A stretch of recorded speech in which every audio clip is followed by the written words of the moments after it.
Restons debout pour un moment de prière. Inclinons nos têtes. Cher Dieu, nous estimons que c'est un grand privilège d'être ici ce soir, en ce moment solennel,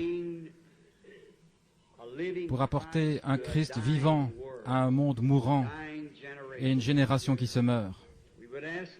Nous voudrions demander, Seigneur, que tu oignes nos paroles et nos efforts, afin qu'ils ne te reviennent pas à vide, mais qu'ils accomplissent le but pour lequel ils sont destinés. Aide chaque homme, chaque femme, chaque jeune homme ou jeune fille qui sont ici dans le besoin. Et Père, nous savons que nous sommes tous nécessiteux. Et lorsque nous nous en irons ce soir, puissions-nous sentir dans notre cœur comme ceux qui venaient d'Emmaüs après avoir été témoins de la résurrection de Christ, disant, « Notre cœur ne brûlait-il pas au-dedans de nous lorsqu'il nous parlait le long du chemin ?» Accorde-le, Seigneur. Guéris les malades et les affligés. Qu'il n'y en ait aucun de faible au milieu de nous après la réunion ce soir. Et par-dessus tout, qu'il ne reste aucun incrédule, Seigneur. Qu'ils croient tous à la vie éternelle, car c'est dans le but de notre rassemblement ici. Ces bénédictions, nous les demandons pour l'honneur du royaume de Dieu, dans le nom de Jésus-Christ, le Fils de Dieu. Amen. Pouvez vous asseoir?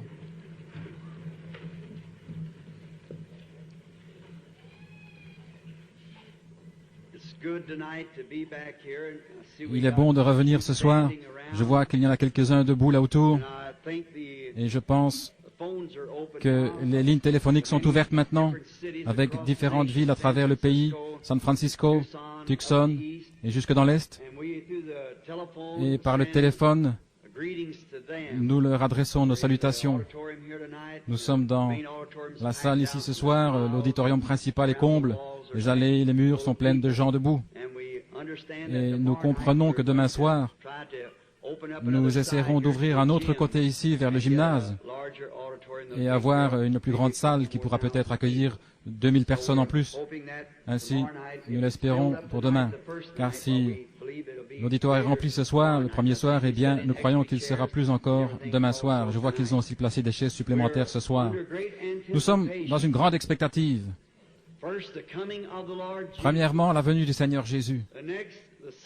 Ensuite, le salut des âmes perdues qui vont le recevoir ce soir et être prêts pour sa venue quand il viendra, quand il apparaîtra. Je désire offrir une salutation spéciale et souhaiter la bienvenue à tous ces hommes de bien sur l'estrade, qui, à ce que je comprends, sont des ministres pour la plupart, 200 ou plus qui se tiennent sur l'estrade, et nous sommes certainement reconnaissants qu'ils soient ici. À vous tous, où que vous soyez dans les différentes parties du pays, je me rends compte que quelques-uns ici viennent d'outre-mer. Ainsi, nous sommes reconnaissants que vous soyez ici à vous réjouir de cette communion avec nous, qui sommes dans l'expectative de ce que Dieu va nous donner pendant cette convention.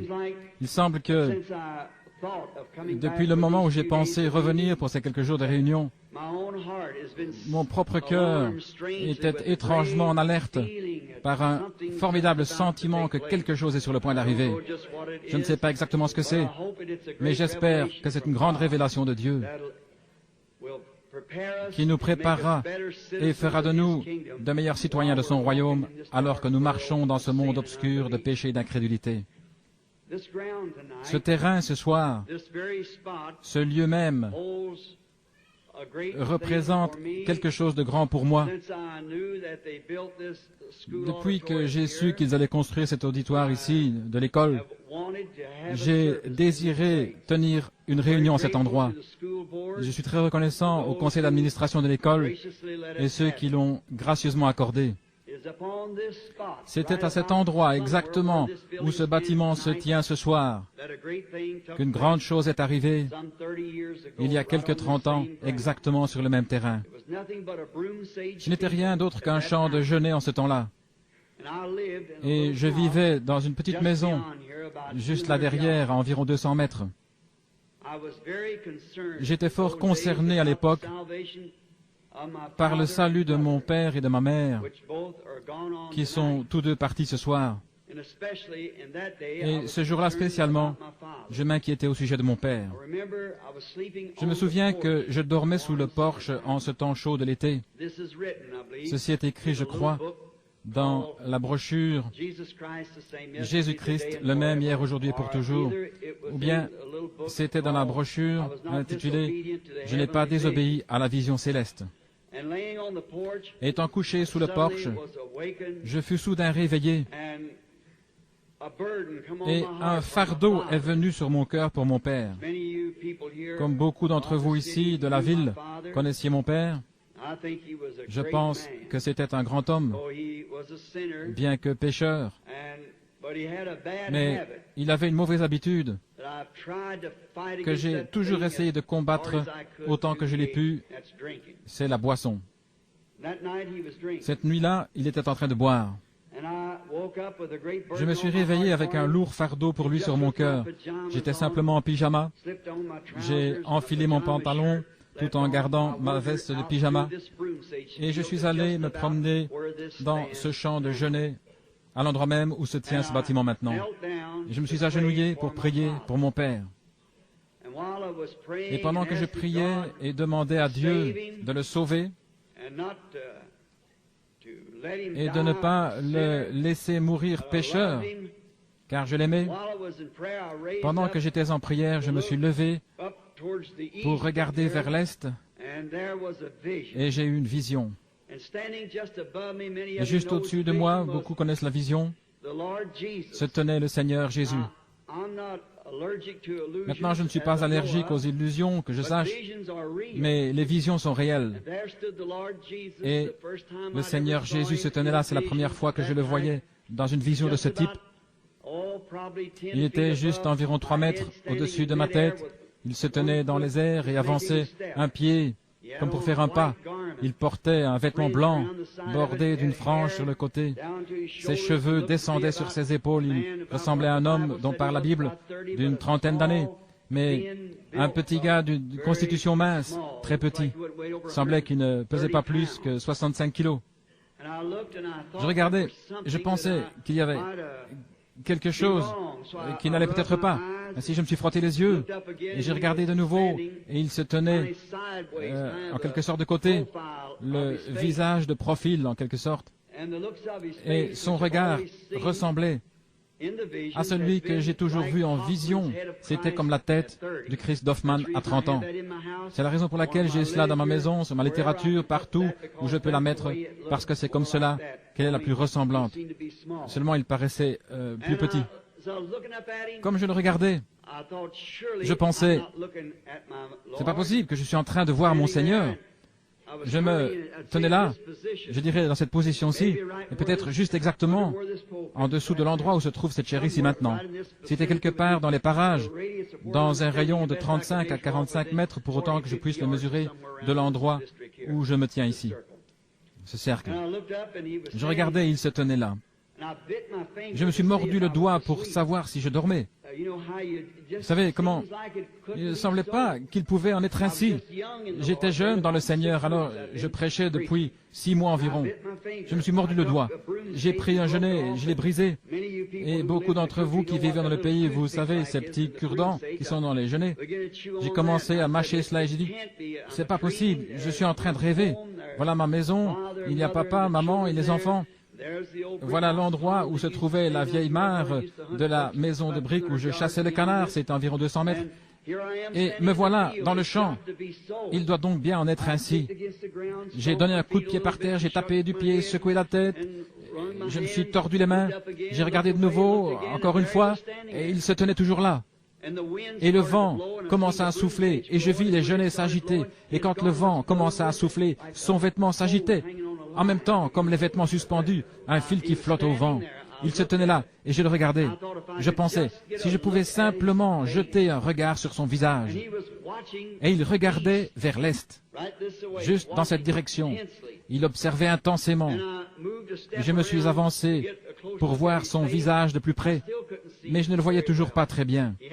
Il avait les mains devant lui. C'était plutôt caché de l'endroit où je me tenais. Je me suis avancé à nouveau. Je me suis éclairci la voix comme ceci, pour voir si je pouvais attirer son attention. Mais il ne bougeait pas. Alors j'ai pensé, je vais peut-être l'appeler. Et quand j'ai dit « Jésus », il a tourné la tête. Et tout en me regardant, il a étendu les bras. C'est tout ce dont je me souviens. Et puis il faisait presque jour et j'étais couché là quelque part dans le champ, l'endroit où nous sommes maintenant. Dans le champ, ma veste de pyjama mouillée par les larmes, car j'avais pleuré, je m'étais évanoui. Son visage avait des traits qu'aucun artiste ne pourrait dessiner ou peindre. Il ne pourrait pas le faire. Il avait l'apparence d'un homme dont le simple regard vous amènerait à pleurer par sympathie et avec respect et révérence, et en même temps avec assez de puissance pour renverser le monde s'il venait à parler. Et ces traits ne peuvent pas être saisis par un artiste. Et je n'ai jamais su jusqu'à aujourd'hui ce que cela signifiait. Mais me voici ce soir, 30 années plus tard, me tenant dans cette salle qui a été maintenant consacrée pour le service du Dieu Tout-Puissant. Et j'étais simplement un membre laïque, un ancien de l'église baptiste locale, dont Roy Davis était le pasteur en ce temps-là. Et je me tiens de nouveau ici, dans cet endroit comble, exactement sur le même terrain, avec ce que je pense être le rachat du sang de Jésus-Christ lui-même dans mes mains, pour apporter ce message du Seigneur pendant 4 jours. Juste 6 mois après cela, j'ai eu mon premier baptême ici dans le fleuve, lorsque la lumière est descendue, là, à Spring Street. Comme beaucoup d'entre vous, devraient peut-être y aller jeter un coup d'œil. Spring Street et l'eau là sur les berges du fleuve. Et c'est là que l'ange du Seigneur est apparu pour la première fois en public. Un après-midi à 2 heures. Et une voix est venue disant, de même que Jean-Baptiste fut envoyé comme précurseur de la première venue de Christ, ton message précédera la seconde venue. Nous voici 30 ans plus tard et me voici ce soir proclamant toujours ce même message. Il a fait le tour du monde. Et je suis heureux de revenir dans ma ville pour représenter ce Seigneur Jésus-Christ que j'aime encore de tout mon cœur. Et chaque jour, il devient plus doux que le jour avant. Je n'ai jamais changé un seul iota de ma doctrine. La première chose avec laquelle j'ai commencé, je le crois toujours de la même manière ce soir. Il est le même hier, aujourd'hui et pour toujours. Maintenant, j'ai un message dont je suis responsable. La première fois que le message est sorti, bien sûr, tout le monde priait pour les malades. Il y a eu des grands signes, des prodiges et des miracles. Cela a commencé particulièrement parmi les pentecôtistes. Un réveil universel de campagne de guérison qui a balayé le monde pendant 15 bonnes années. Je crois qu'il y a eu des réveils sur chaque colline. Les feux du réveil qui brûlent. Littéralement, des millions ont accepté Christ comme leur sauveur par cette seule commission. C'est cela qui a inspiré Oral Roberts et d'autres. Et cela s'est propagé de plus en plus après le marasme mortel dans lequel l'Église pentecôtiste est alors tombée. Mon intention et mon désir ce soir, c'est de réveiller cette Église de nouveau pour la venue du Seigneur Jésus qui approche. Je dois la réprimander, je dois réprimander le péché sous quelque forme qu'il soit. Je ne vise pas la dénomination de personne. J'ai un message. Maintenant, il est difficile d'entrer dans une Église et d'y être sponsorisé, comme c'était le cas avec notre Seigneur Jésus, parce que c'est lui, ce n'est pas moi. Mais comme il a commencé à prêcher qu'il guérissait les malades, ressuscitait les morts, qu'il purifiait les lépreux, qu'il chassait les démons, tout le monde voulait de lui. Mais vient un moment où il y a un message qui suit toujours chaque signe, car le signe a une voix. Et un jour, lorsqu'il s'est assis, il a dit, « Moi et mon Père, nous sommes un. » C'était plus qu'il ne pouvait supporter. Il en fut également ainsi quand il a dit, « À moins que vous ne mangiez la chair du Fils de l'homme et que vous ne buviez son sang, vous n'avez pas de vie en vous. » Eh bien, les docteurs et les gens bien pensants devaient dire, cet homme est un vampire humain, essayant de vous faire manger sa chair et boire son sang. Il ne l'a jamais expliqué, il l'a simplement dit. Et ce soir, vous pourriez entendre des choses qui seront simplement dites pendant la réunion, que nous ne serons peut-être pas à même d'expliquer, mais souvenez-vous, Jésus-Christ est le même, hier, aujourd'hui et pour toujours. Nous le croyons. Maintenant, nous n'avons pas le temps de trop parler parce que nous avons certaines heures pour commencer, certaines heures pour s'arrêter, et nous voulons honorer le conseil d'administration de l'Église, de l'école qui a mis ce moment à notre disposition. Nous ferons tout pour les honorer. Souvenez-vous, si à un moment quelconque, un pécheur veut venir à Christ, tout ce que vous avez à faire, c'est vous avancer immédiatement, que je sois en train de prêcher, de chanter, quoi que ce soit, donnez votre vie à Christ à ce moment même et retournez à votre siège. C'est pour cela que nous sommes là, pour vous aider. Je voudrais parler à frère Vail, frère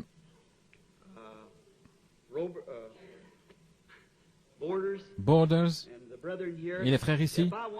Je me demande s'ils ne pourraient pas tenir à l'église pendant l'après-midi ou le matin un service d'instruction pour ceux qui recherchent le baptême du Saint-Esprit. Cela serait-il bien, frère Neville et vous tous qui pourriez venir, frère Caps? Si quelqu'un désire être instruit sur le baptême du Saint-Esprit, pourquoi ne viendriez-vous pas ici au tabernacle? Qu'est-ce qui serait le mieux, le matin ou l'après-midi?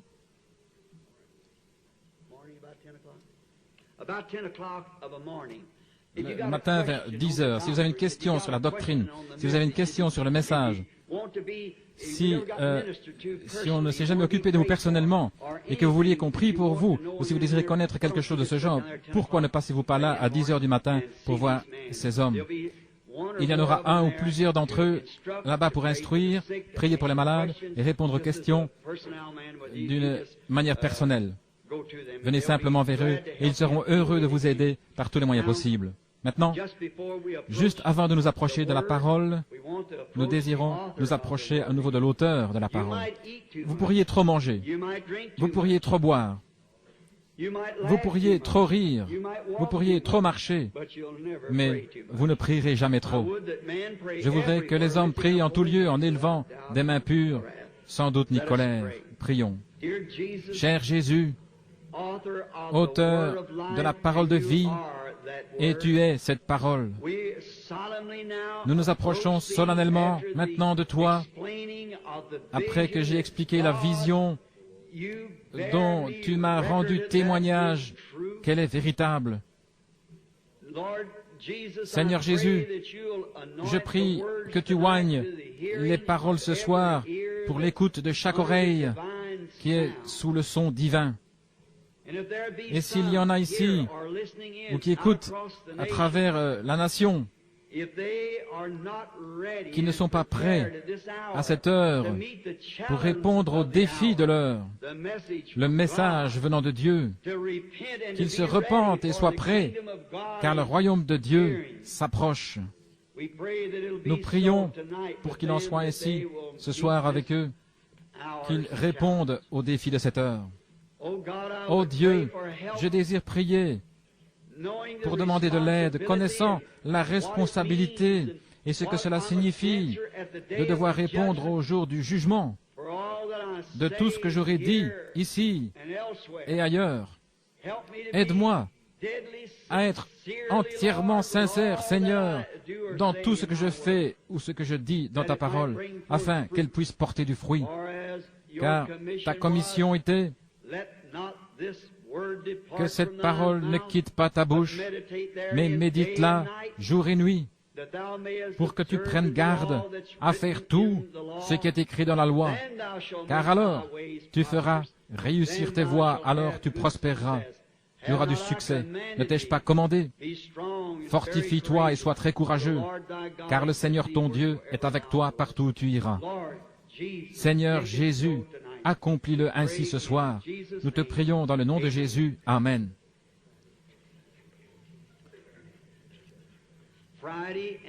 Vendredi et samedi, de 10h à midi, au tabernacle à la 8e rue et à la rue Penn, il y aura des instructions et des réponses sur la doctrine, des prières pour les malades, et encore plus. Venez, si vous avez des questions, quel que soit votre besoin, il y aura quelqu'un pour s'en occuper. Que le Seigneur vous bénisse. Maintenant, pour ce service d'ouverture ce soir, je ne peux rien faire d'autre que de l'introduire directement par notre message. C'est pour cela que nous sommes ici. Et c'est pour cela que je suis revenu. Dimanche matin, le Seigneur voulant, je désire relever ce grand défi du jour au sujet de mariage et divorce. Maintenant, dans Galates 4, 27, je désire lire ces paroles, Galates 4, 27 à 31 inclus, car il est écrit, Réjouis-toi, stérile, toi qui n'enfantes point. Éclate et pousse des cris, toi qui n'as pas éprouvé les douleurs de l'enfantement, car les enfants de la délaissée seront plus nombreux que les enfants de celle qui était mariée. Or nous, frères, comme Isaac, nous sommes les enfants de la promesse. Mais comme alors celui qui était né selon la chair persécutait celui qui était né selon l'esprit, il en est de même maintenant. Mais que dit l'Écriture? Chasse l'esclave et son fils, car le fils de l'esclave n'héritera pas avec le fils de la femme libre. Ainsi, frères, nous ne sommes pas enfants de l'esclave, mais de la femme libre. Le Seigneur ajoute ses bénédictions à la lecture de sa parole. Maintenant, je crois qu'ici j'ai pris un texte comme ceci, très curieux, inhabituel. Et quelquefois, nous trouvons Dieu à ces heures dans des manières ou des choses curieuses, inhabituelles. Parce que Dieu est inhabituel, et ceux qui le servent réellement de tout leur cœur le servent d'une manière inhabituelle. Pour les choses ou les voies du monde, ce texte est intitulé « La semence n'hérite pas avec la balle ». Paul parle ici de la semence littérale des deux fils d'Abraham. Paul se place lui-même joyeusement dans une position de naissance par la femme libre. Et nous savons qu'Abraham a eu deux fils par deux femmes différentes.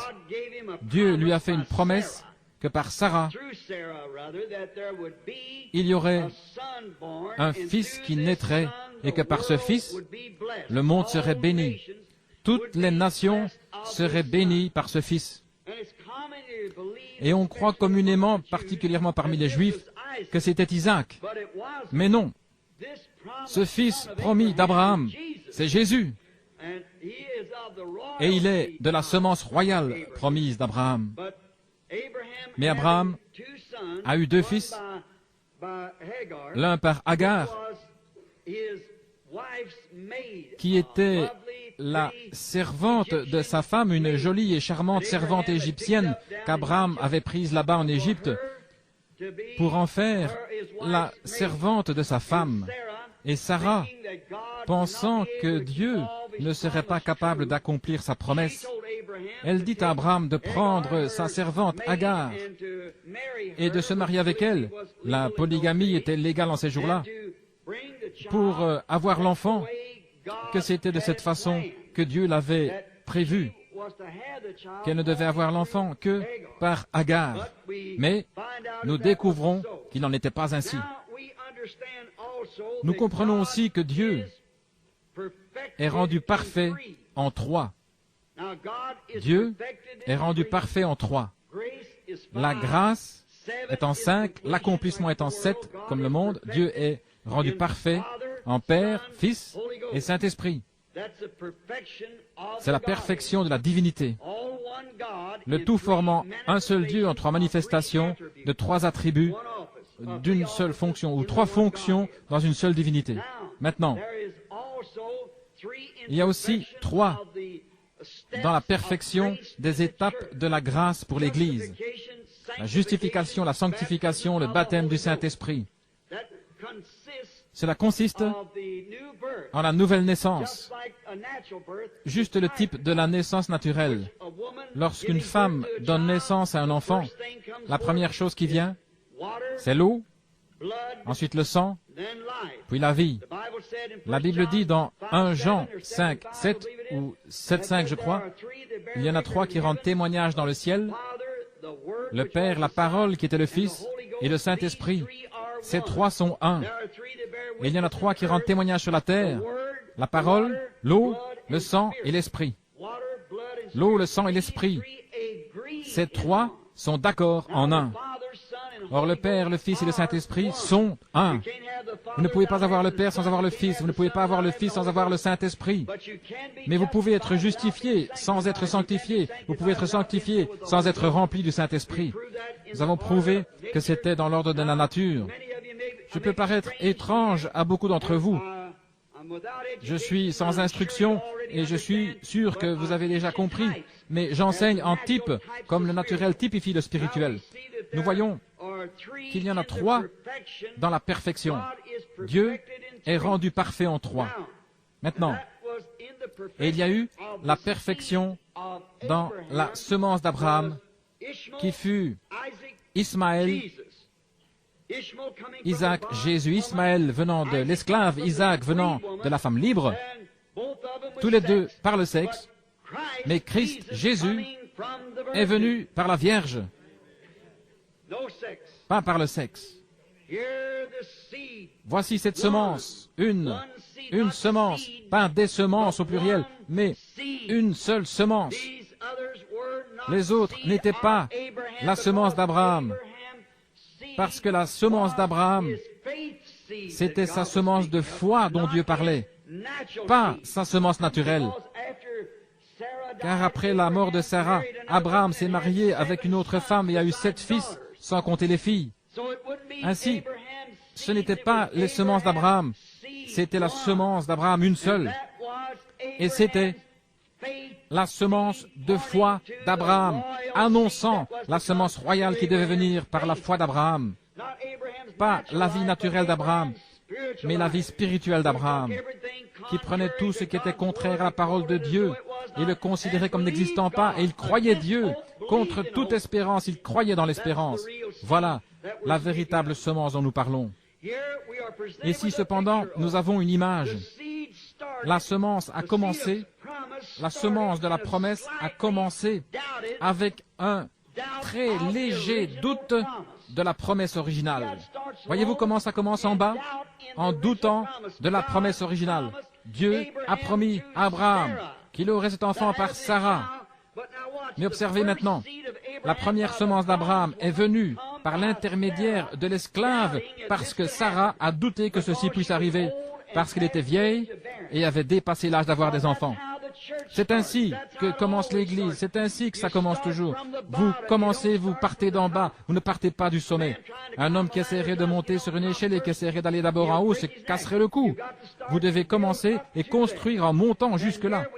Et nous trouvons ici le commencement de la promesse de Dieu étant manifesté au travers d'un programme de Dieu interrompu à la suite d'un léger doute. C'est de la même façon que le péché a commencé dans le Jardin d'Éden. C'est ainsi que la mort est venue par le péché, lorsqu'une seule parole de Dieu fut mal interprétée ou mise en doute. Vous ne pouvez pas mettre en doute ou mal placer une seule parole de Dieu. C'est ainsi dit le Seigneur. Que chaque parole soit ainsi.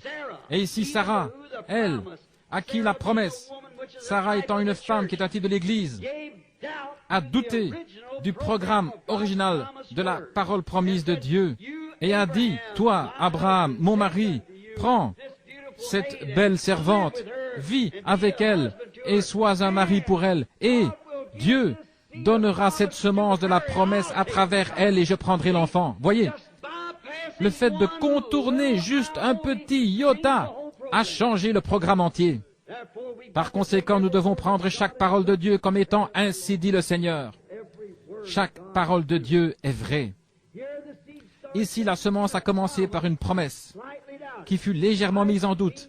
Isaac étant la semence de la femme libre à qui la promesse avait été faite, engendra, comme Paul essaie de l'expliquer ici dans Galates, il engendra la semence promise naturelle. Et il continue en disant que les enfants de la femme esclave ne peuvent hériter avec les enfants de la femme libre, parce qu'ils sont de 2 catégories différentes. Et c'est vrai, l'incroyant ne peut pas hériter avec le croyant. Il n'y a aucun moyen du tout, et c'est là le problème aujourd'hui. Vous ne pouvez faire qu'un poulet dénominationnel croît avec un aigle. Vous ne pouvez simplement pas le faire. C'est là que le trouble vient. Vous devez croire chaque parole de Dieu. Vous n'héritez pas ensemble, pas plus que vous vous joindrez à lui. Vous ne pouvez pas le faire. Vous devez être un aigle ou un poulet. Il ne pouvait pas hériter avec Ismaël, la semence de la femme esclave, à cause du doute. Sarah a douté de la parole de Dieu, que Dieu était capable de l'accomplir. Et remarquez qu'Abraham, voyez sur quoi je construis ce dimanche matin, pour dimanche prochain. Abraham, non, n'a pas douté. C'est Sarah qui a douté. C'était elle. Ce n'est pas Adam qui a douté. C'est Ève qui a douté. Ainsi donc, nous allons découvrir davantage de choses lorsque nous en parlerons dimanche matin. Le spirituel ne peut pas, le naturel ne peut pas non plus hériter avec le spirituel. Pas plus. Les enfants d'Ismaël ne peuvent hériter avec les enfants d'Isaac. Et pas plus. Le charnel ne peut hériter avec le spirituel. Église naturelle, église spirituelle. Il y a une église naturelle, dont ces femmes ici sont le type, et il y a aussi une église spirituelle. Ainsi, l'église naturelle et l'église spirituelle ne peuvent hériter ensemble. Elles ont chacune un moment différent et distinct. Ce sont deux peuples séparés, différents. Ce sont deux alliances séparées, différentes. C'est pourquoi l'enlèvement est différent. Et ce sera seulement pour la semence royale d'Abraham. Cela ne peut venir de la semence naturelle, charnelle de l'Église. Ce devrait être la semence royale de la parole de Dieu à travers Abraham, la semence royale. C'est pourquoi l'enlèvement doit avoir lieu en premier, parce que, souvenez-vous, nous, les vivants qui serons restés, nous ne devancerons pas ceux qui dorment, car la trompette de Dieu sonnera, les morts en Christ ressusciteront premièrement. Nous, les vivants qui serons restés, nous serons enlevés ensemble avec eux et rencontrerons le Seigneur dans les airs. Et remarquez, il est encore écrit, et le reste des morts ne revint pas à la vie pendant 1000 ans. Ainsi, ils n'hériteront pas ensemble, ils ne seront pas ensemble dans l'enlèvement. Il y a absolument une église naturelle et une église spirituelle, une église charnelle et une église spirituelle. Vous voyez, il n'y a pas de jugement pour la semence royale spirituelle prédestinée d'Abraham. Parce qu'ils sont prédestinés à la vie éternelle. Ils ont accepté le sacrifice auquel Dieu a pourvu, et ce sacrifice est Christ, la parole. Et il n'y a donc maintenant aucune condamnation. Saint Jean 5, 24, si vous voulez le passage de l'Écriture. Il n'y a donc maintenant aucune condamnation pour ceux qui sont en Christ Jésus. Romains 8, 1. Ne marche pas selon la chair, mais selon l'Esprit. Et Jean 5, 24, celui qui entend ma parole. Le mot signifie comprend. N'importe quel ivrogne peut l'entendre et ensuite s'en aller. Mais celui qui entend ma parole, comprend ma parole et croit en celui qui m'a envoyé, a la vie éternelle et n'entrera pas en jugement. Mais il est passé de la mort à la vie. Oui, monsieur. Celui qui comprend ce glorieux mystère du Dieu révélé, comment Dieu était en Christ réconciliant le monde avec lui-même, comment lui et le Père étaient un, ainsi que les grands mystères de l'accomplissement de Dieu, qui se présente lui-même manifesté dans l'âge des êtres humains, par le canal des êtres humains, et en compagnie d'êtres humains, pour manifester sa parole au jour du lever du soleil à l'est et faire la même chose alors que le soleil se couche à l'ouest pour se manifester dans une église épouse. La parole rendue manifeste. Celui qui comprend, c'est-à-dire savoir, celui à qui c'est révélé par celui qui m'a envoyé, a la vie éternelle et ne viendra pas en jugement, mais il est passé de la mort à la vie. La semence naturelle était seulement le transporteur, le véhicule de la semence spirituelle, comme la tige, l'aigrette et la balle. Nous en avons déjà parlé dans un autre message, mais j'aimerais le revoir un petit peu, y revenir juste une minute. Maintenant ici, il y a 3 étapes pour la semence qui nous montre la véritable image, les 3 étapes de la semence naturelle sur la terre. Ainsi, lorsqu'une semence est plantée, elle produit une tige de laquelle sortent des petites pousses, puis l'aigrette, ensuite le pollen s'attache à cela, et puis la balle, et enfin à nouveau la semence. Observez les étapes de cette parfaite parabole ici, et comment elle a exactement développé le type, car Dieu est l'auteur de toute la nature. Par conséquent, la nature ne peut pas faillir, pas plus que Dieu ne peut faillir, parce qu'il était celui qui a placé les choses dans leur état pour que nous puissions les regarder et les voir. Remarquez, Agar, la tige, qui fut la première partie du développement de la semence. Elle ne ressemblait en rien à la semence. C'était la tige, parce qu'elle était une femme esclave. Pas du tout dans la promesse. Mais rien à voir avec la parole. Juste un porteur de la semence. Remarquez, Sarah, l'aigrette, qui avait le pollen. Cette nation juive est née d'elle. De Sarah descendit Isaac, d'Isaac descendit Jacob, Jacob engendra les patriarches, et les patriarches engendrèrent une nation. Marie, la Vierge, la foi, produisit la véritable semence, parole spirituelle faite chair. Voyez, les trois femmes par qui cette semence a été transportée. L'une d'elles était en fait une adultère dans la polygamie. La seconde était une femme libre, et la troisième n'eut pas du tout besoin d'avoir affaire au sexe, mais par la foi, elle crut la parole de Dieu. Agar, Sarah et Agar, c'étaient toutes les deux par le sexe, mais Marie était vierge, par la puissance d'une parole promise de Dieu. C'est vrai. La tige, Agar, deux épouses, ont douté de la promesse. Mais observez ce que cela a produit lorsqu'Agar, la seconde femme d'Abraham, qui n'était seulement en fait qu'une concubine, mais elle a donné naissance à un homme. Quel genre d'homme était-ce? La Bible dit qu'il était un homme sauvage. Il vivait de son arc, et personne ne pouvait le vaincre. Impossible de l'apprivoiser, de le convertir. Il était irrégénéré. On ne pouvait l'apprivoiser. C'était un homme sauvage, parce qu'il venait du contraire de la parole de Dieu. Et tout ce qui est contraire, tout prédicateur, tout membre laïque, toute église qui est contraire à la parole de Dieu, produira un groupe adultère sauvage d'Hollywood, mondain, qui ne peut rester avec la parole non adultérée, sans mélange, parce que ce n'est même pas inclus dans la promesse. Non, Sarah, la véritable épouse de la promesse, l'aigrette, produisit un homme ayant un esprit doux. En retour, il engendra une nation promise qui servait Dieu.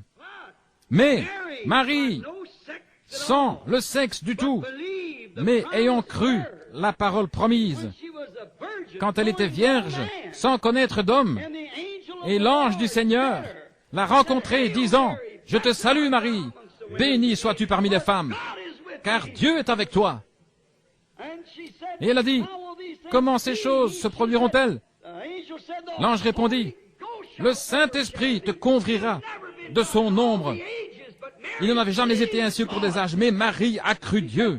Elle a dit, « Voici la servante du Seigneur. » Elle crut la parole.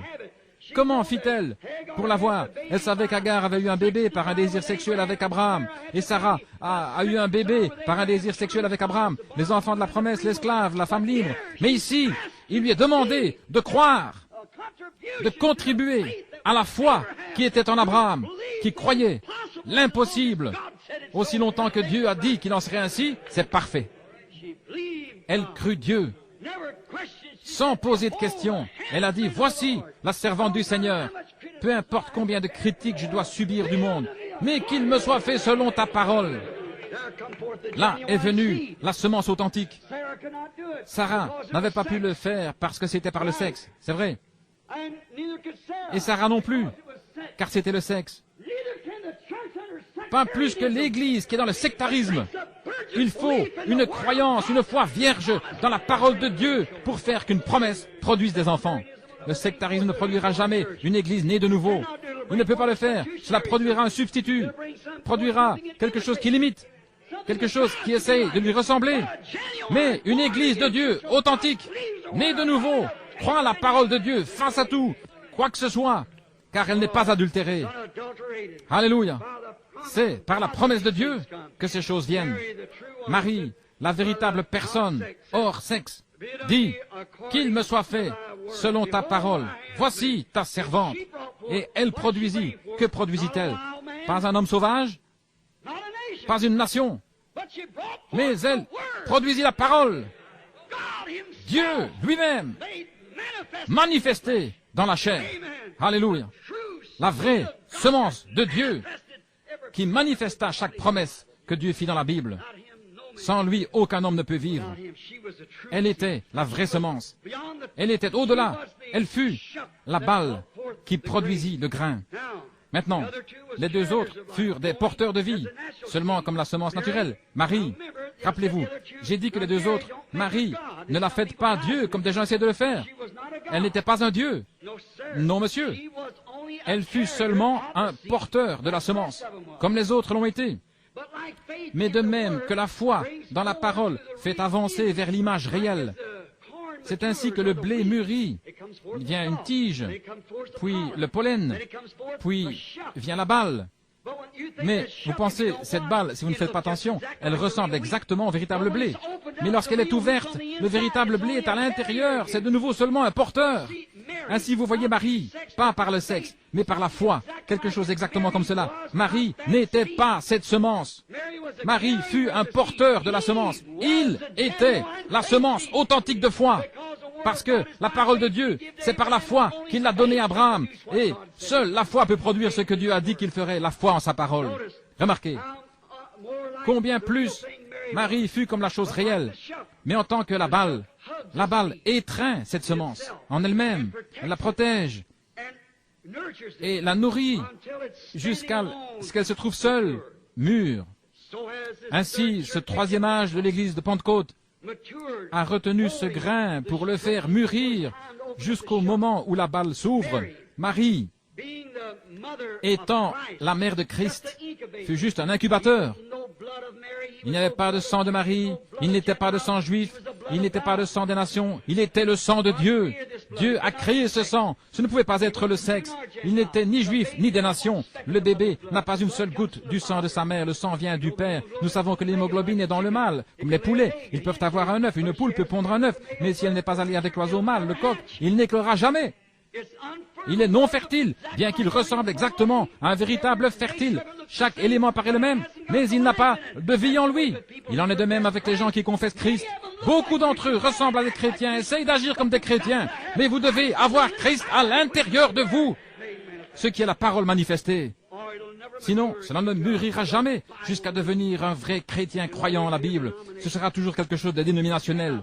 Il ne peut pas vivre parce qu'il n'a pas de vie en lui pour vivre. Un œuf ne peut éclore, il pourrit là dans le nid si la poule n'est pas allée avec l'oiseau mâle. C'est juste comme les membres d'une église. Vous pouvez les pouponner, en faire des diacres et tout le reste. Mais vous avez un nid plein d'œufs pourris tant qu'ils ne sont pas accouplés au mâle. La balle était un porteur, elle nourrissait la semence, c'est vrai. Alors, voici, la semence elle-même doit quitter la balle, ou la balle doit se retirer de la semence pour permettre à celle-ci de s'exposer au soleil et arriver à maturité. Nous voyons tout en type. Voyez ici maintenant combien elle est proche, l'Église de ces derniers jours se met à ressembler à la semence elle-même.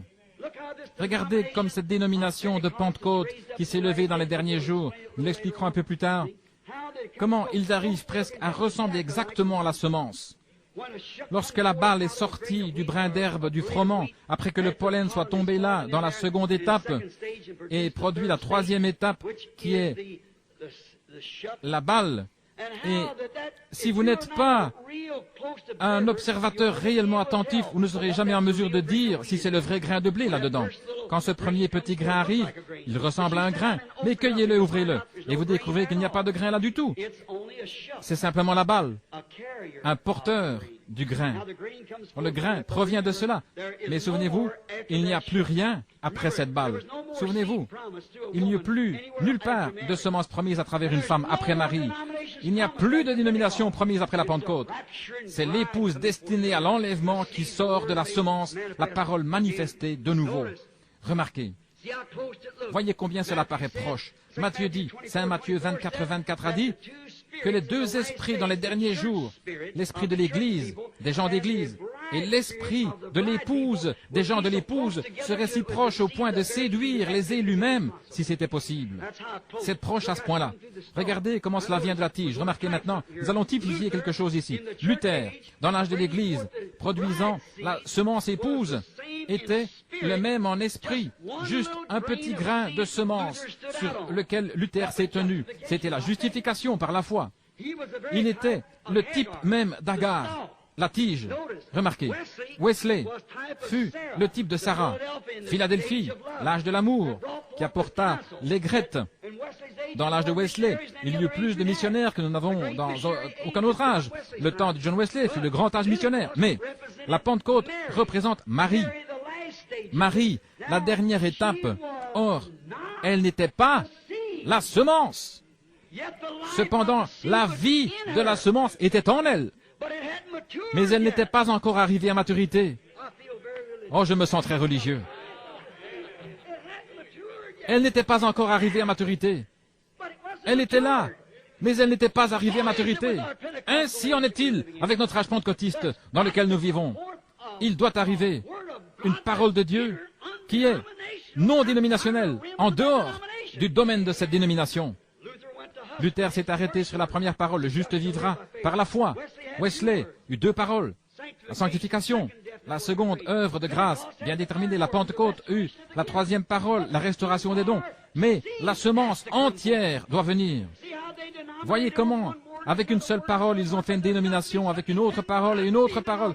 Mais il doit y avoir quelque chose qui ne peut servir à faire une dénomination. C'est la totalité de la vie qu'il y a dedans qui doit se manifester de nouveau dans une épouse. Il ne peut plus y avoir aucun âge de l'Église après ceci. Nous sommes à la fin, frères et sœurs. Nous y sommes, nous sommes arrivés. Grâce soit rendue à Dieu. Amen. Maintenant, nous voyons que ces choses sont tout ce qu'il y a de plus vrai. Alors nous remarquons que si elle est l'aigrette, ou si Wesley est l'aigrette, alors la Pentecôte est la balle, ce qui est l'étape suivante de la venue du grain. Mes frères, sœurs, la tige n'est pas le grain. L'aigrette non plus n'est pas le grain. La balle n'est pas non plus le grain. Bien qu'à chaque fois, en mûrissant, cela ressemble davantage au grain. La tige ne ressemble pas au grain. Ensuite, que vient-il? L'aigrette, un petit bulbe, elle ressemble plus au grain que le brin d'herbe. Que vient-il après? La balle. Elle contient le grain, elle nourrit le grain. Regardons maintenant la promesse que Dieu a faite à Abraham. Ta semence, parlant spirituellement, n'importe lequel d'entre nous sait cela, il parlait de Christ et non d'Isaac, à travers sa semence de foi. Remarquez, la première vint par une esclave. Cela ne ressemblait en rien à la promesse. Dieu n'a pas besoin de revenir sur sa parole pour qui que ce soit. Dieu dit comment elle arriverait et c'est de cette façon qu'elle viendra. Mais Sarah, une représentation de l'Église, un type de l'Église, elle découvrit, elle dit, eh bien je crois que c'est un peu trop phénoménal, je ne peux tout simplement pas arriver à y croire. Aussi va prendre Agar et prends-la pour femme. Voyez-vous là, cette tige-là ne ressemblait pas du tout à la promesse. Mais quand ce fut le tour de Sarah, cela paraissait assez bien. Cela ressemble bien davantage à la promesse. Mais cependant, ce ne fut pas encore la promesse authentique parce que Israël, en Isaac, a failli et a renié la semence véritable lorsqu'elle est venue. Alléluia. Ne soyez pas excités, ne courez pas. Ça ne vous fera pas de mal. Il renia la semence, la crucifia et le pendit à la croix. Comme Paul le disait ici, la semence de la femme esclave n'a-t-elle pas persécuté la semence de la femme libre? Et ainsi, la semence de la dénomination persécute le grain authentique. Il doit toujours en être ainsi. Ils n'hériteront pas ensemble, ils ne sont pas associés ensemble, ils sont absolument de deux promesses différentes, deux époques différentes, deux peuples tout à fait différents. L'un est l'épouse et l'autre une église. Pas de comparaison du tout entre elles. Mais cependant, elles ne sont pas la semence dont la venue était promise. Ni Sarah,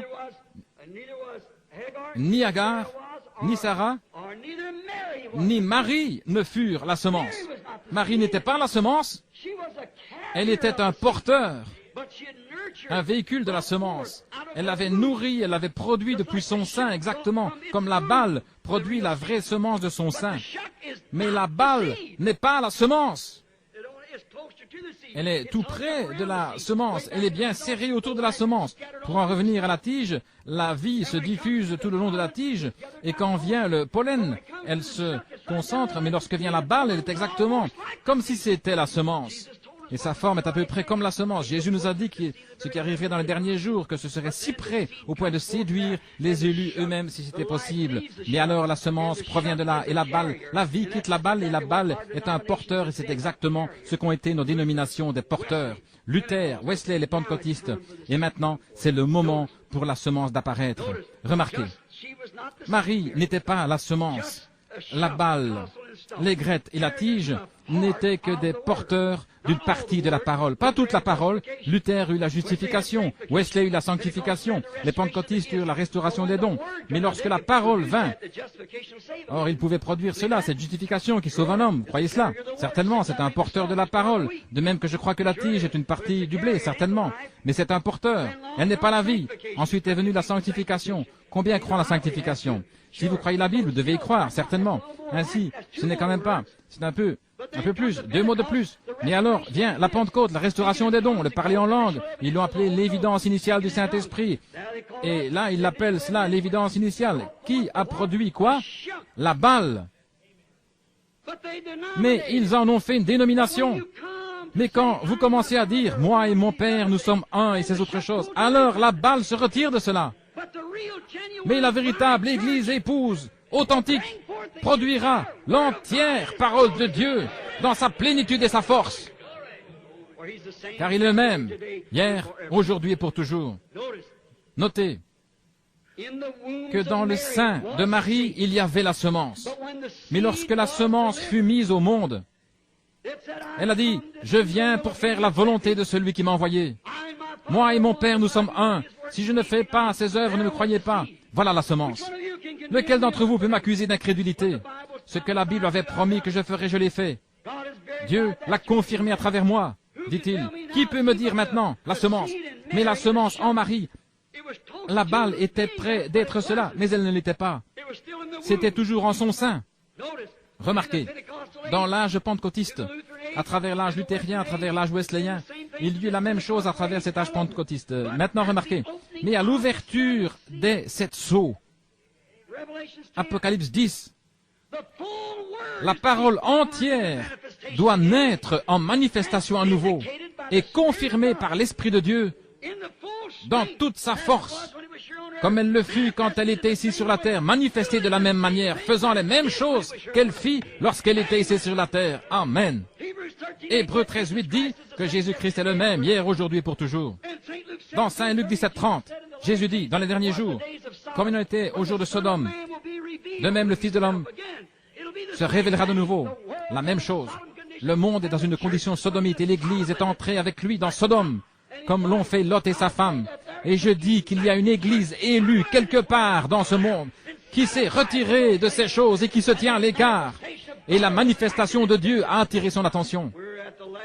Nous sommes dans les derniers jours. La balle a fait entrer sa force dans la semence. Elle est sortie, a continué. C'était une bonne balle, mais elle a fait son temps. Vous voyez, c'est l'épouse parole de l'époux parole. La semence naturelle d'Abraham, Isaac et Jacob, ou plutôt la semence naturelle d'Ismaël, la semence naturelle d'Isaac, et ainsi de suite, devait aller dans le sol pour produire cette autre semence, produire Jésus. Et ces autres doivent faire ainsi de même. Les semences doivent sécher. Je veux dire, les balles doivent sécher, le pollen doit sécher, et tout doit mourir pour que la semence puisse paraître. C'est de cette façon qu'il en était dans chaque âge. Les dénominations étaient les porteurs d'une partie de celle-ci. La parole en est une partie, car elle a été cachée aux sages réformateurs, scellée loin d'eux, jusqu'à l'âge où les aigles apparaissent. La Bible le dit. Oui, monsieur, parce que cela nous a été promis dans Malachie 4. Exactement. Il l'a caché aux yeux des sages et des intelligents. C'est alors que dernièrement nous avons parcouru le livre de l'Apocalypse et nous avons découvert que les 3 messagers ou ces êtres vivants qui vinrent, chacun était tout à fait en rapport avec Luther, chacun ensemença exactement le suivant, qui est le bœuf et les différents êtres vivants de la Bible. Cela passa par la justification, la sanctification, même jusqu'aux pentecôtistes. Mais le 4e, c'était un aigle. C'est vrai. Et Dieu le suscita au cours de cet âge. Ainsi, il devait venir au cours de cet âge pour être correct. Oui, monsieur, la promesse de l'aigle de Malachie 4 étant accompli. Jésus n'était pas de Marie, mais il est venu à travers Marie. Comme la vie passe par la balle. Maintenant, beaucoup d'entre vous, chers frères ou sœurs catholiques, qui êtes ici ce soir, vous pensez peut-être que Marie était la mère de Dieu, comme vous le dites. Comment pouvait-elle être la mère de Dieu, alors que Dieu n'a ni commencement ni fin? Qui était le Père de Dieu alors, si elle était sa mère? Il était son Créateur. Elle n'était pas son Créateur. Il se créa lui-même dans le sein de Marie. Pas sa création à elle. C'est lui qui s'est créé lui-même. Il ne vint pas d'elle, mais elle vint de lui. C'est vrai. La Bible nous enseigne que toutes choses ont été faites par lui. Et rien de ce qui a été fait n'a été fait autrement que par lui. Ainsi, comment aurait-il pu avoir une mère alors qu'il était Dieu lui-même? Nous voyons ici maintenant la vraie révélation du vrai type. Il y eut 3 femmes porteuses de la semence naturelle jusqu'à ce qu'elles mûrissent en Jésus. Ismaël ne pouvait pas l'être parce qu'il est né, comme nous dirions aujourd'hui, hors du lit conjugal, parce qu'il était le fils d'une femme esclave. Puis vint quelqu'un ressemblant un peu plus à Jésus, ce fut Isaac. Mais ce n'était pas encore cela, parce qu'il est né par le sexe entre Sarah et Abraham. Mais en continuant, vint Marie, qui, par la naissance virginale, produisit Jésus-Christ. C'est vrai, Dieu, la parole faite chair. Maintenant, regardez, il y a eu 3 femmes. 3 femmes en type ici, des églises. Les femmes typifient toujours des églises, ce qui veut dire 3 âges dénominationnels, des porteurs, qui doivent aussi mourir et sécher, tout comme la balle et ainsi de suite, pour préparer la place pour la semence. La semence ne peut mûrir tant que la balle, la tige et les feuilles ne soient pas toutes sèches, c'est vrai. Elles leur soutirent toute la vie qu'elles ont. Amen. Tout ce qu'il y avait en elles, plus. Sinon, elle ne peut pas y arriver. C'est maintenant le temps de la semence ou le temps de l'épouse. Les balles sont mortes, les balles ont séché. Le temps de la parole vierge est là, qui n'a pas été touchée. C'est une vierge, souvenez-vous. Un temps de parole vierge, si vous la mettez entre les mains d'une dénomination, il est certain qu'elle ne sera plus vierge. L'homme y aura touché avant que vous l'ayez. Mais l'Église de Dieu n'est pas touchée par la dénomination. Alléluia. C'est une parole de Dieu, née d'une vierge qui est manifestée. Jésus-Christ, le même, hier, aujourd'hui, éternellement. Alléluia. Comme c'est merveilleux. J'aime cela. Je le crois. Je sais que c'est la vérité. Elle ne sera pas touchée. Il n'y aura pas de manipulation humaine dénominationnelle lors de la naissance virginale de l'épouse. Non, monsieur, elle a reçu l'ordre de Dieu de sortir de cette chose. Ne touchez pas à leurs choses impures. Ils deviennent des vautours. Ça me rappelle quelque chose alors que je venais de Phoenix l'autre jour, en retournant à Tucson après la réunion. L'Esprit de Dieu attira mon attention sur quelque chose. Alors que mon épouse et moi, nous étions en train de parler en roulant, les enfants étaient endormis à l'arrière de la voiture, il se faisait tard. Il attira mon attention sur un faucon. Et j'observais ce faucon un petit peu, et je l'ai étudié. C'est le type même de l'Église aujourd'hui. Maintenant, pour autant que nous le sachions, le faucon a perdu son identification de sa création originale. C'est exact. Il était autrefois semblable à un aigle, son grand frère. Le faucon, mais maintenant, il ne vole plus dans les cieux pour chasser sa manne céleste. Il s'est ramolli. Il ne vole plus dans les cieux. Il sautille simplement sur le sol comme un vautour. Il se tient sur un poteau téléphonique et saute de ci, de là, à la recherche de lapins morts. Le faucon n'a pas été fait pour cela. Non. Il a été fait pour être semblable à l'aigle. Maintenant, c'est exactement comme l'Église. Elle a été faite pour être semblable à l'aigle. Elle devait avoir sa place dans les lieux célestes, mais au lieu de cela, elle s'est ramollie. Il ne vole plus dans l'inconnu, dans l'azur. Non, monsieur. Elle dépend de ces règles modernes d'adoption, d'éducation, de théologie, de quelques dénominations faites de main d'homme, cherchant un tas de lapins morts, à moitié pourris ou autre chose. Il sautille sur le sol, c'est vrai. Un faucon. Voyez-vous ce que ça signifie? L'aigle n'a pas changé du tout. Il reste un aigle. Un faucon ne s'élève plus dans les cieux pour attraper sa manne fraîche là-haut. Mais il dépend de ce qu'il peut trouver qui est déjà mort. Un faucon n'est pas censé rester là par terre, mais observez un vieux faucon aujourd'hui. Suivez une route et vous verrez les fils téléphoniques couverts de faucons, attendant de trouver quelque chose qui a été tué, quelque chose de pourri. Il fait comme s'il n'avait pas d'ailes suffisantes pour voler. Vous constaterez bientôt qu'il sera constamment sur le sol, maintenu à terre, parce qu'il s'est ramolli. Il ne se sert plus de la force que Dieu lui avait donnée. Son identification particulière était de planer dans les cieux et d'observer d'en haut, mais maintenant il est descendu, il ne peut même plus lever les yeux. Sa pensée est centrée sur des lapins morts. Ce qu'il peut trouver sur la route, quelques moufettes, un opossum ou quelque chose qui aurait été écrasé. Il n'est pas un aigle, mais quelque chose qui lui ressemble. Exactement comme l'Église, qui dépend d'une nourriture morte, il y a bien des années, du temps de Luther, Wesley ou des pentecôtistes. Elle regarde en arrière vers des credos humains, au lieu de voler dans les lieux célestes de la parole, où toutes choses sont possibles à ceux qui croient. Il a pris les habitudes des buses, ces choses mortes qui sont laissées pour les vautours, le monde. L'instruction et les choses comme cela ont été laissées pour le monde, pas pour l'Église. Il est si ramolli, sans vigueur, qu'il ne peut plus s'élever dans les cieux.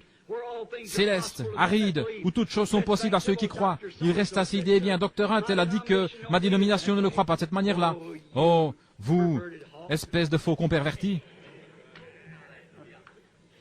Vous avez peur de prendre position sur les promesses de Dieu.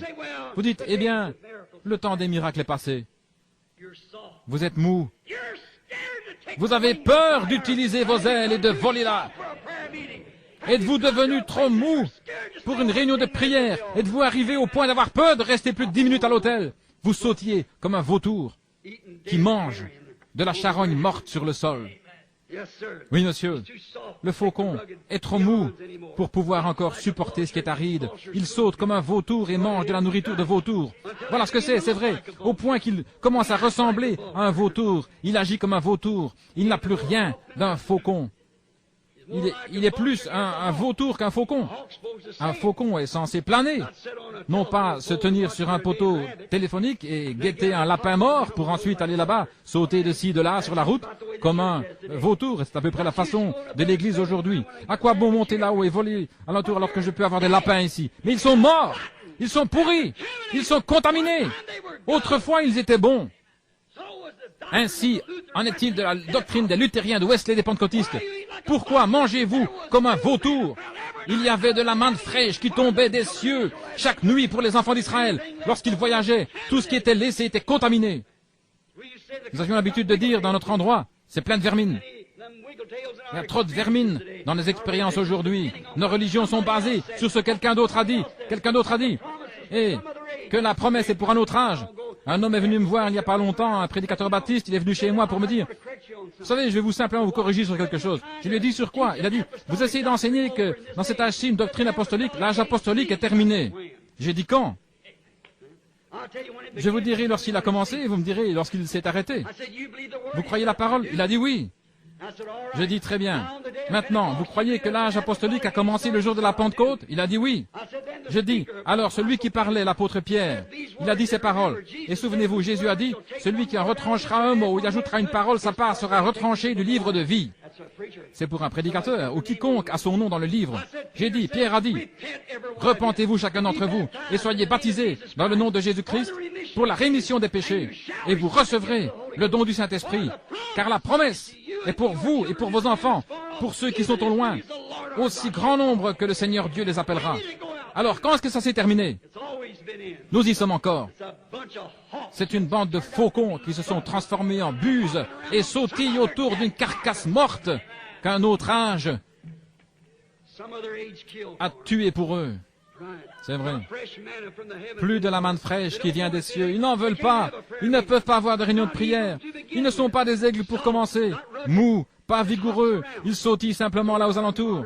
Nos dénominations modernes sont ainsi. Elles s'appuient sur l'enseignement d'une théologie humaine qui essaye d'expliquer, de se débarrasser par des explications ces choses. Et ils acceptent cela. Ils ne veulent pas prendre la parole qui dit que Jésus-Christ est le même hier, aujourd'hui, éternellement. Ils ne veulent pas prendre Malachie 4. Ils ne veulent pas prendre toutes les autres promesses concernant ce jour-ci et qui disent combien l'âge de l'Église, comme le prophète l'a dit, il y aura de la lumière au temps du soir. Ils ne prennent pas ceci. Ils veulent sautiller autour de ce que quelque organisation pentecôtiste a tué il y a 100 ans. et manger de la manne à moitié pourrie. C'est vrai. Remarquez, l'Église est si charnelle. Elle se nourrit d'une charogne mondaine, des choses mortes du monde exactement comme le fait le vautour. La politique dans l'Église, ils ne laissent pas le Saint-Esprit envoyer un homme vers une Église. Ils doivent avoir une politique et voir si la dénomination va le recevoir ou pas. C'est vrai, ils aiment le monde, ils s'habillent comme le monde, ressemblent au monde, ils agissent comme le monde, ils sont des vautours comme le monde, ils sont paresseux, mous, font des compromis. Comme c'est ça, un point c'est tout. Avez-vous déjà vu un aigle faire des compromis? Non, monsieur! Il n'y a pas de compromis en lui. Et c'est pareil pour un chrétien authentique, il n'est pas mou. Il va chasser jusqu'à ce qu'il trouve. Amen. Oui, monsieur, il trouvera sa nourriture. Il veut de la manne fraîche. Il va descendre et creuser jusqu'à ce qu'il la trouve. Il va voler de plus en plus haut. Si ce n'est pas dans cette vallée, il s'élèvera un peu plus haut. Plus vous allez, mieux vous allez voir. Ainsi, il est temps pour que les aigles de ce jour volent plus haut, et creusent dans les promesses de Dieu. Et pas vivre de la nourriture de vautour qui a été tuée il y a des années. Sortez de là. La politique votée pour qu'on dire ceci, cela ou autre chose, et le Saint-Esprit n'a plus droit de citer dans l'Église. Plus de réunions de prière, plus agoniser avec Dieu pour qu'il accomplisse sa parole, plus croire que la parole est la même hier, aujourd'hui, éternellement. Ils ont simplement dégénéré en vautours, sont devenus une dénomination, ils ont mis leur nom dans le livre et sont devenus paresseux et mous. Ils se tiennent là-bas en savourant une sorte de charogne morte, alors qu'ils devraient être au moins des faucons qui sont des frères semblables à l'aigle. Le prophète qui apportait la véritable parole de Dieu la manifestait. Et il se base sur une théologie humaine à moitié pourrie. Où est-ce que cela mène? Dans quelques programmes humains d'école du dimanche, qu'un éducateur a tué pour eux là-bas, dans un séminaire, leur disant que le temps des miracles est passé, le baptême du Saint-Esprit n'existe pas, et tout ceci est du non-sens. Vous voulez me dire qu'un aigle mangerait ça? Il ne le peut pas. Non, monsieur, pas plus qu'un chrétien ne mangera de cette charogne morte des vieilles doctrines dénominationnelles. Il veut la parole de Dieu fraîche, la promesse de l'heure. Dieu a promis des lapins au temps de Luther. Il a promis d'autres choses dans d'autres temps. Mais maintenant, il nous a promis un repas complet. Le menu complet en 7 plats.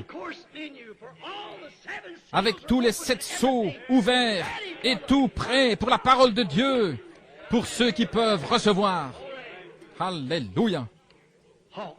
Des faucons qui sautillent là comme des buses. Oh là là. Pensez-y, combien l'heure est critique.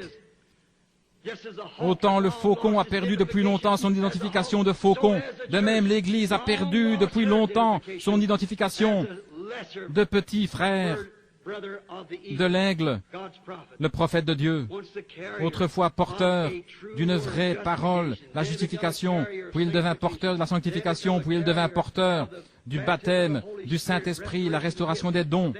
Mais alors, quand elle va chercher à revenir constamment manger de la manne d'un autre jour, c'est pourri, ce n'est pas bon. Un aigle authentique de ce jour sait que c'était très bien, mais nous avons reçu cela plus, au point que Jésus-Christ est manifesté dans la plénitude de sa puissance, comme il avait promis pour ces derniers jours. Elle est maintenant une balle sèche, c'est passé. L'Esprit de Dieu est passé à travers elle, c'est vrai, et elle n'héritera pas avec la parole semence confirmée.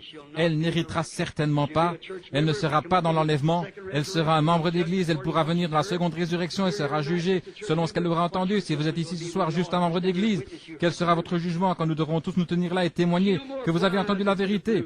Elle ne vole plus dans l'azur, dans l'inconnu, dans le surnaturel, où il y a la puissance, les hauteurs des promesses de la parole éternelle de Dieu qui a rendu toutes choses possibles pour ceux qui croient. Elle ne veut pas croire cela. Elle retombe directement sur les fils téléphoniques et elle dit « Ma dénomination dit que les lapins font l'affaire. » Bien qu'il y ait des asticots, c'est très bien quand même, voyez. Elle se base là-dessus. La Pentecôte est comme sa sœur vautour dénominationnelle, occupant maintenant des sièges au grand conseil des impies. Certainement, écoutant leurs dirigeants politiques mondains qui la nourrissent de la nourriture de vautours, de lapins morts et de quelque chose qui est passé depuis 50 ans. Voilà l'état de l'Église pentecôtiste. Voilà là. De même que Sarah a essayé d'accomplir la promesse du surnaturel en choisissant Agar. De même, l'Église essaye de provoquer un réveil. Nos grands évangélistes annoncent à travers les pays aujourd'hui un réveil dans notre temps, un réveil dans notre temps. Vous tous, méthodistes, baptistes, pentecôtistes, rassemblez-vous tous. Comment pouvez-vous avoir un réveil de manne fraîche sur un vieux vautour mort? Comment pouvez-vous l'avoir? Un réveil dans notre temps. Le réveil sera si petit qu'ils ne sauront jamais qu'il s'est produit. Les pentecôtistes disaient, oh, une grande chose va arriver. Et c'est arrivé, ils ne le savent même pas. C'est ça, vous voyez? Oui, monsieur. Car là où est la carcasse, là s'assembleront les aigles. C'est ce qu'il est dit. Qu'est-ce que la carcasse? La parole. Il est la parole, la carcasse, Christ. Christ en vous, le même, hier, aujourd'hui, éternellement. Combien c'est vrai. Sarah, essayant de faire que les promesses s'accomplissent. Comme l'Église aujourd'hui, un grand réveil dans notre temps. Par quoi? Par une promesse pervertie. Comment allez-vous le faire alors que Dieu n'a jamais béni les organisations? Il n'a jamais utilisé une organisation. Lorsqu'un message est venu et qu'ils se sont organisés, c'est mort à ce moment-là. Et je défie n'importe quel historien de me montrer où il s'est relevé. Il est mort à ce moment-là, il est resté là. Dieu est sorti tout droit de ce porteur pour entrer dans un autre, sortant des luthériens pour entrer dans les méthodistes, sortant des méthodistes pour entrer dans les pentecôtistes. Maintenant, il est sorti des pentecôtistes pour entrer dans la semence. Parce que ce devait être la semence. Vous ne pouvez pas battre la nature. Pour elle, il n'y a rien d'autre que la semence qui puisse arriver. Ainsi, la semence se reproduira, car il est le même, hier, aujourd'hui, éternellement. La même colonne de feu montrant les mêmes signes, la même puissance, le même Dieu, les mêmes miracles, les mêmes choses, confirmant exactement la parole et la Bible. Il est le même, hier, aujourd'hui, éternellement.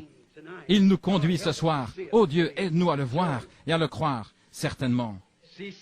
Vous voyez, Sarah, l'Église qui a choisi Agar. Ça n'a pas marché, n'est-ce pas? Non. Son groupe trié sur le volet ne marchera pas non plus aujourd'hui. Les docteurs en philosophie, en théologie, tous les porteurs ont échoué. Luther n'y est pas arrivé, Agar non plus. Qu'est-ce que Agar a fait? Agar a donné son fils à un autre saint pour élever son enfant. Pour élever son enfant. Agar a fait cela. Elle a donné son fils unique, au sein d'une autre femme. Pas sa mère, pour l'élever.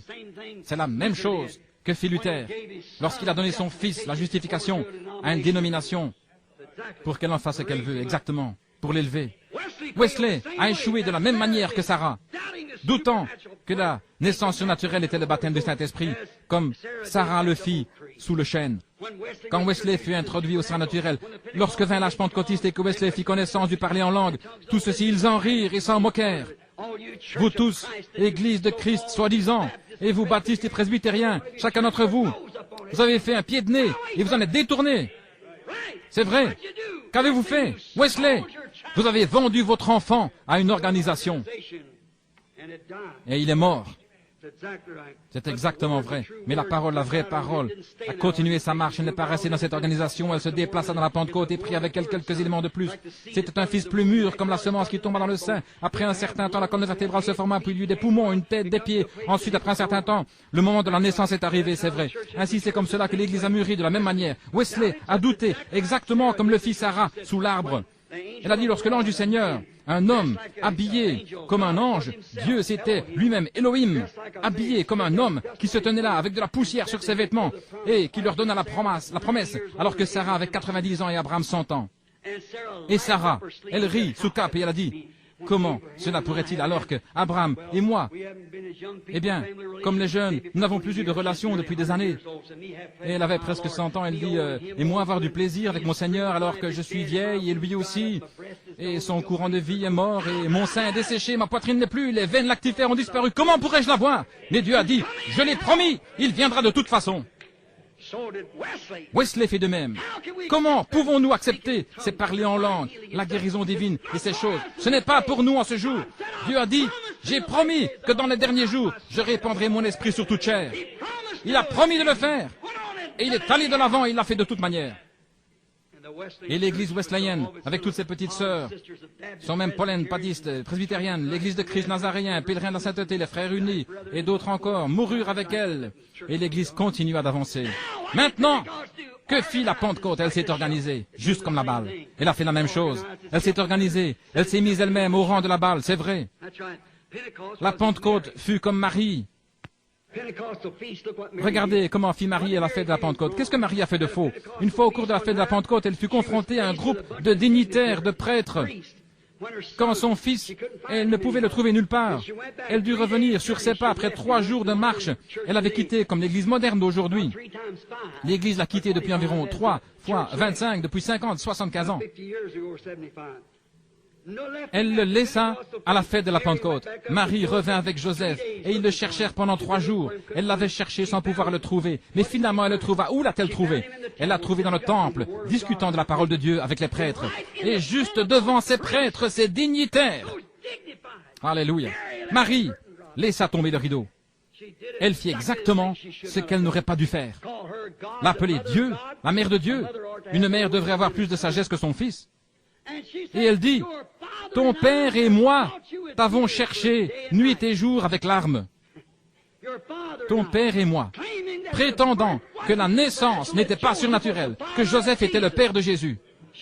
Elle reniait la naissance surnaturelle. La Pentecôte prit le parler en langue. Ils renièrent la naissance de la parole. C'est exactement ce qu'ils ont fait. Ils en prendront une partie, mais laisseront l'autre. La Pentecôte a renié la naissance de la parole comme Marie l'a fait. Mais observez, il n'y aura plus d'organisation après ceci. Observez la parole elle-même, âgée seulement de 12 ans. Simplement une toute petite chose qui se trouvait là, dans la balle. Il a dit, « Ne sais-tu pas que je dois m'occuper aux affaires de mon père ?» La parole a corrigé l'Église juste là. Pourquoi fais-tu toutes ces choses? Tu sais que tu ne peux pas faire ceci. Nous fermerons nos portes, nous ne te laisserons pas entrer. Car ne sais-vous pas que je dois m'occuper des affaires de mon père? Certainement, certainement. Le véritable charme surnaturel prétendit simplement qu'il était le fils de Joseph, un simple homme, ou comme le fit la Pentecôte, qu'il était un parmi 3. Oh, je sais que ça blesse. 1 parmi 3, mais il était tous les 3 en un. Mais les pentecôtistes, oh oui, il est le fils du Père, du Saint-Esprit. Oh là là. Mais la véritable parole parle sans détour et dit, il n'y en a pas 3, mais il n'y en a qu'un. Vous ne connaissez pas la parole de Dieu? Ça n'en fait pas 3 mais 1.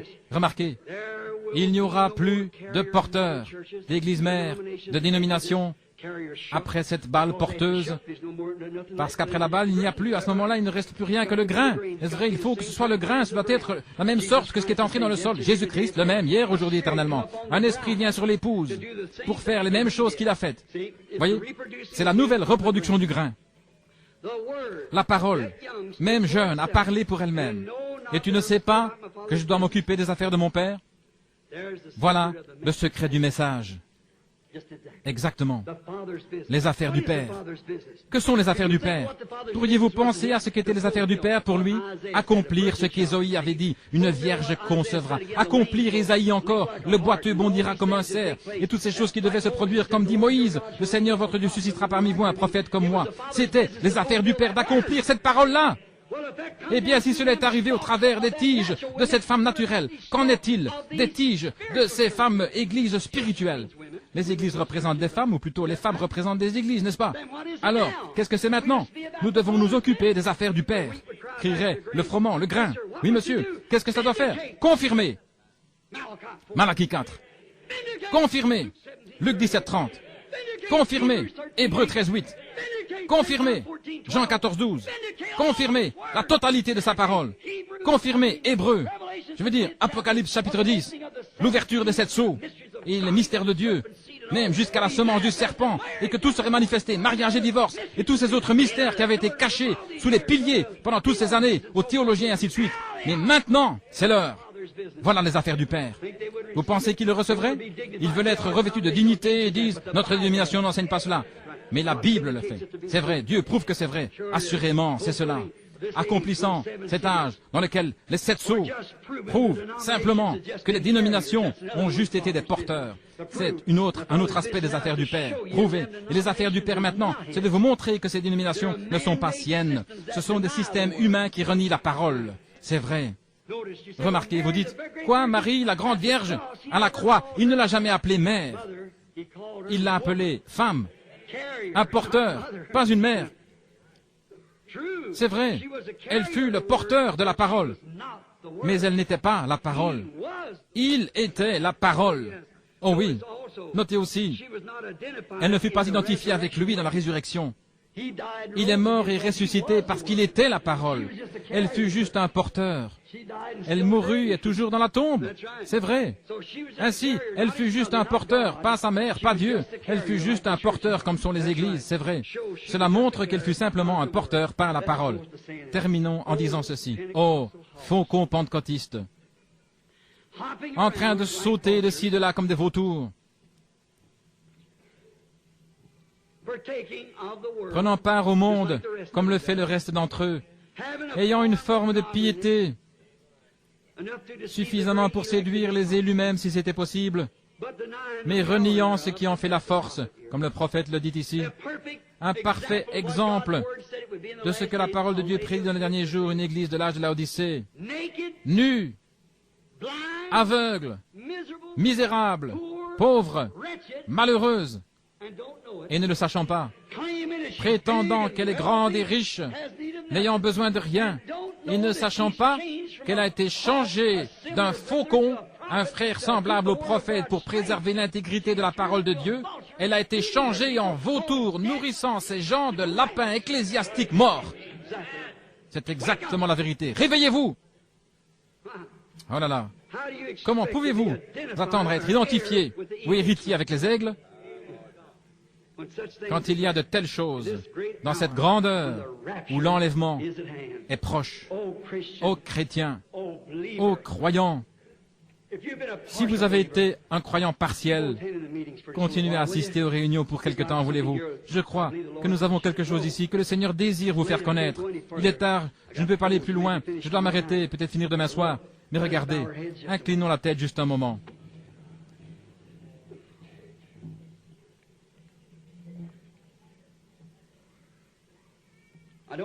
Je ne veux pas que vous remarquiez quelle grammaire j'utilise, mais je désire que vous preniez garde juste un moment à ce que j'ai dit. C'est assez clair pour que vous le compreniez, j'en suis sûr, si vous le désirez. Si vous êtes ici ce soir et que vous n'avez pas cette expérience, je ne dis pas, vous dites, j'ai dansé dans l'esprit, sauté tout autour. Oui, les faucons font la même chose. C'est comme les corbeaux et les vautours. Je ne demande pas cela. Que mangez-vous? Où allez-vous chercher votre repas quotidien? De quoi vous nourrissez-vous? De la parole de Dieu ou de quelque vieille charogne qui a été utilisée là-bas il y a des années?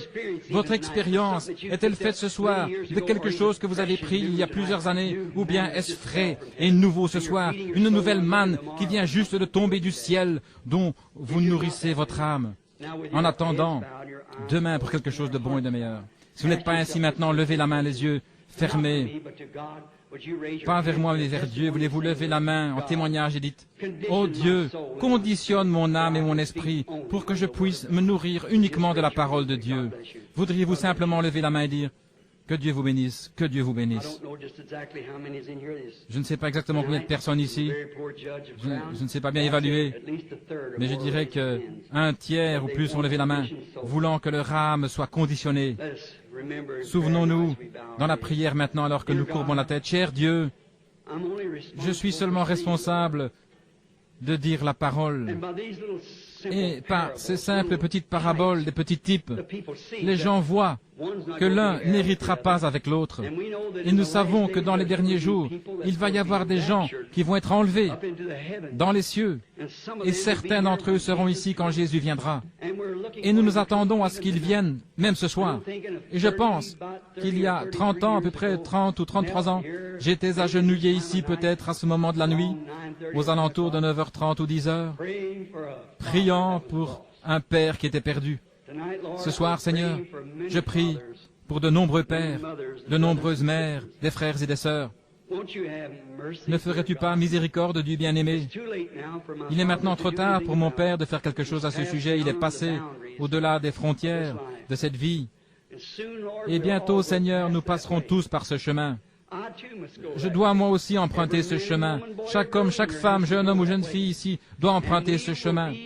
Et nous serons responsables de ce que nous faisons de la parole de Dieu. Combien cet homme paraissait petit à côté de David lorsqu'il cracha sur lui. Combien ces gens qui crachèrent sur Jésus la parole, ceux qui le percèrent seront petits quand il reviendra. Combien petits se sentiront les gens qui pouvaient s'en aller d'ici après avoir vu, non pas dans quelques grands termes grecs et ainsi de suite, mais dans la nature elle-même qui nous parle de Dieu le Créateur, pouvant voir les porteurs de la parole et la parole elle-même et connaître l'heure à laquelle nous vivons, et que c'est maintenant le temps de la moisson. Dieu bien-aimé, ne nous laisse pas nous détourner de ceci pour quelque folie du monde, mais laisse-nous le recevoir ce soir de tout notre cœur. Seigneur, crée en moi un bon esprit, l'esprit de vie, afin que je puisse croire toutes tes paroles, accepter Jésus la parole, le même, hier, aujourd'hui, éternellement, et croire aujourd'hui à la partie qui a été donnée pour cet âge-ci. Accorde-le, Seigneur, je le demande dans le nom de Jésus. Et maintenant, je vais demander à chacun d'entre vous, alors que vous êtes ici, pensant très sincèrement à ceci, nous n'avons pas d'église pour que vous vous y joigniez. Nous avons un bassin là pour y être baptisés. Tous ceux qui crurent furent baptisés.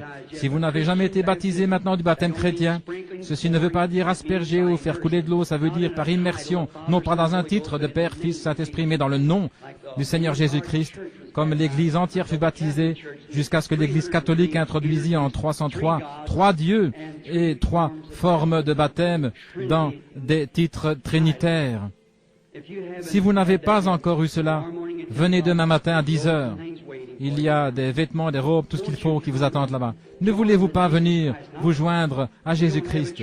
Non pas à nous, nous n'avons pas même une église ici pour prendre soin de vous. Allez à l'église de votre choix, d'où que vous veniez, mais s'il vous plaît, croyez cette parole. La croyez-vous? Dites Amen. Que Dieu vous bénisse. S'il y a quelque chose que nous pouvons faire pour vous aider, nous sommes ici pour le faire. Maintenant, je sais qu'il y a des malades ici. Notre temps s'est écoulé ce soir pour avoir une ligne de prière. Peut-être pourrons-nous quand même l'avoir. Je désire que chacun d'entre vous, vous posiez les mains sur quelqu'un à côté de vous. Et sans aucun doute, vous posez vos mains sur un aigle. Peut-être un aigle qui avait mangé de la nourriture de vautour quelque part et qui en est dégoûté, il en est malade, ils n'en veulent plus. Ils veulent en sortir. Ils sont malades, dégoûtés, ils en ont assez, ils sont ici ce soir et voient ce que les aigles peuvent réellement manger. La parole et avoir un Christ vivant parmi eux se montrant vivant le même hier, aujourd'hui, éternellement. Ils ne veulent pas hériter avec la balle. Elle doit être brûlée. Toute la paille doit être brûlée. La moissonneuse vient pour battre le blé et le séparer. Vous voulez être du blé. Il y en a quelques-uns qui sont malades, certains physiquement. Je désire que vous priez pour votre frère, sœur, aigle là. Alors que je prie pour vous ici, puisse l'Esprit de Dieu venir sur vous. Souvenez-vous, je vous donne la nourriture de l'aigle, la promesse de Dieu. Il appelle ses prophètes des aigles. Il s'appelle lui-même un aigle. Il est l'aigle, Jéhovah. Et pendant que vous avez les mains posées sur quelqu'un, priez pour lui. Notre Père céleste, ta parole dit que la dernière commission que tu as donnée à ton Église fut « Allez dans le monde entier, prêcher l'Évangile ». Ce sont les ordres généraux. Celui qui croira et sera baptisé sera sauvé, celui qui ne croira pas sera condamné. Ces signes suivront ceux qui croient. En mon nom, ils chasseront les démons. Ils parleront de nouvelles langues.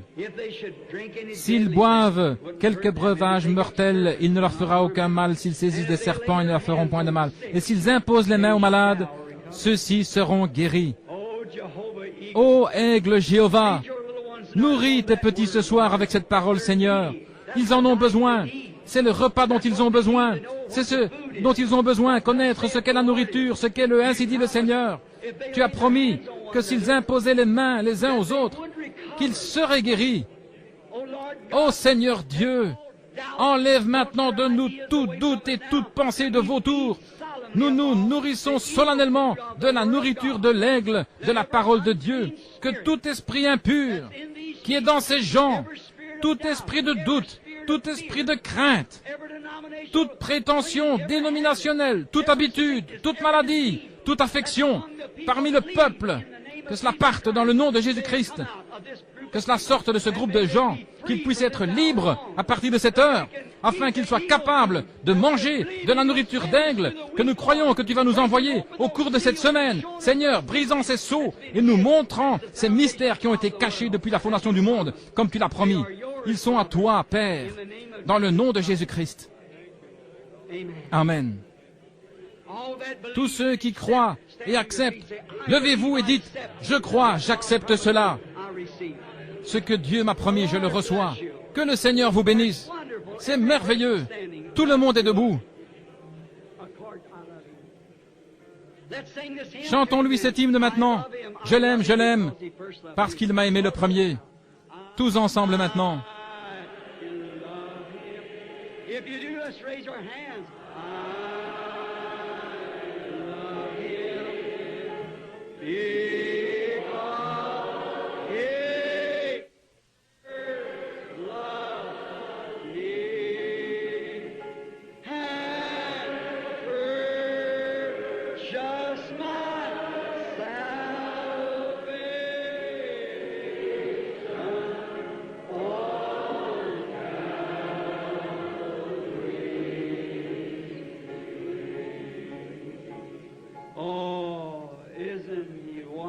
Oh, n'est-il pas merveilleux?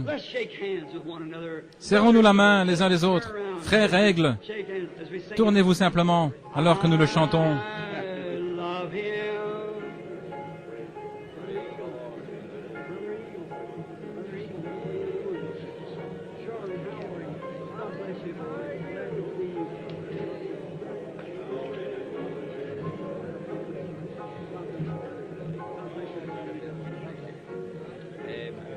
On Calvary's tree. Let's raise our hands again to Him.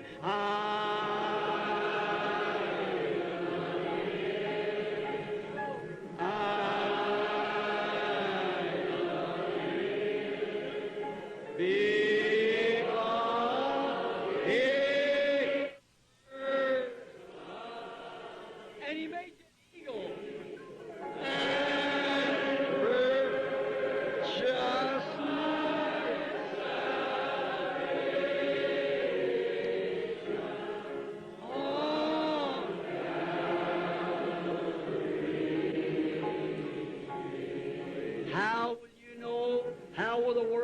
Comment saurez-vous, comment le monde saura-t-il que vous aimez Jésus?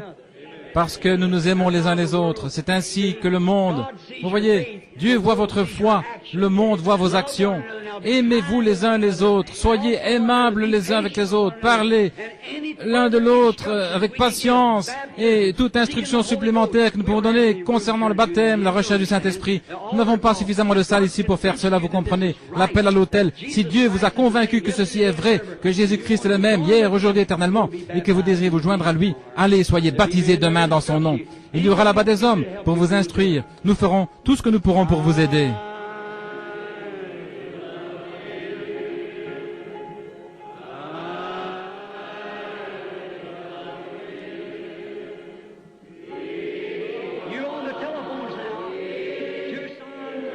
Vous qui êtes au téléphone, Tucson,